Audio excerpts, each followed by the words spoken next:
ایک اور مسئلہ، اگر کوئی شخص خسارے کا شکار ہوتا ہے، کاروبار میں، پڑھائی میں، صحت میں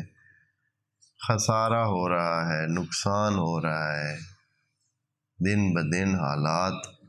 کمزور اور ناقص ہو رہے ہیں، مشکلات بڑھتی جا رہی ہیں، آسانیاں کم ہوتی جا رہی ہیں، اگر اس حالت سے جو کہ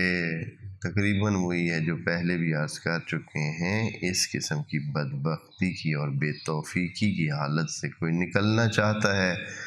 اور گھر میں، کاروبار میں، پڑھائی میں، صحت میں برکت لینا چاہتا ہے تو سورہ الشمس کو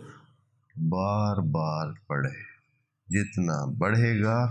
اتنا ہی اس کے فیور میں مسائل حل ہوتے جائیں گے، اس کے فائدے کے لیے اشیاء میں تبدیلیاں آتی جائیں گی۔